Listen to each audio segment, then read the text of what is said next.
नमस्कार मित्रांनो, आम्ही आता HNDच्या प्रांगणामध्ये आहोत। जी हॉस्टेल, मंदिर आणि शाळा इथल्या बिल्डरांनी आणि राजकीय पुढाऱ्यांनी आपल्या घशात घालायचा प्रयत्न केला होता, त्याला विरोध इथले जे गुरु आहेत नंदी गुप्ती महाराज यांनी केला।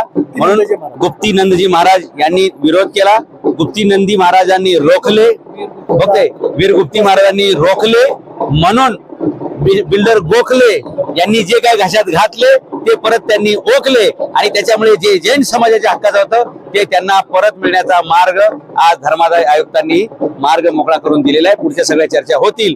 आता राहिला प्रश्न एवढा की ते 270 कोटी रुपये याचं काय, तर मला असं या सुचवायचं आहे की असं चुकीचं काम करण्यासाठी बिल्डर लोकांनी जे काही कुटाणा केलेला आहे त्या चुकीचं प्रायश्चित्त म्हणून ते 270 कोटी रुपये याच HND म्हणजे हे जे हॉस्टेल आहे त्याच्या दुरुस्तीसाठी, देखभालीसाठी आणि समृद्धीसाठी गोखले बिल्डर्स आणि त्याच्या सोबतचे पडद्यामागचे पुढारी या सगळ्यांनी ते 270 कोटी रुपये याच HNDच्या भविष्यातील विकासासाठी दान करावेत आणि ह्या चुकीचं प्रायश्चित्त घ्यावं। याच्या पुढे पुणे, महाराष्ट्रात आणि भारतात ज्या ज्या बिल्डरांनी अशा प्रकारच्या सामाजिक शैक्षणिक संस्था लुटल्या असतील त्या सुद्धा जनतेनं रेटा तयार करून अशा पुढाऱ्यांच्या घशातून काढून घ्या। HND हे पहिलं उदाहरण आहे की जे समाजाने परत मिळवलेलं आहे।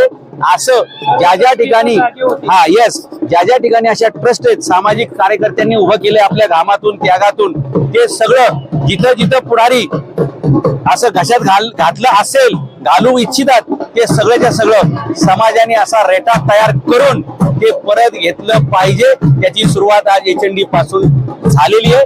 बाकीच्या ठिकाणी सुद्धा हे वादळ लवकरच तडकेल। ज्या ज्या लोकांना अशी मदत लागेल त्यांच्या पाठीशी आम्ही ठामपणे उभे आहोत आणि सामाजिक संस्था ह्या कधीही पुढाऱ्यांच्या घशात जाता कामा नये, ही माझी भूमिका आहे। सामाजिक संस्था सामाजिक झाल्या पाहिजे। आचार्य गुप्ती महाराज यांच्या लढ्याला यश आहे। आता हे सगळे मंडळीकडे आले, ते सेलिब्रेट करतात, ते सेलिब्रेशन जर आपण बघूया। मित्रांनो, हीच ती हिराचंद नेमचंद जैन बोर्डिंग जी पुढाऱ्यांनी आणि बिल्डरांनी घशात घालायचा प्रयत्न केला।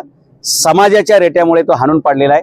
असं महाराष्ट्रात ज्या ज्या ठिकाणी सामाजिक शैक्षणिक संस्था, सहकारी संस्था पुढाऱ्यांनी आपल्या घशात घातल्यात त्या लोकांनी आम्हाला संपर्क करा।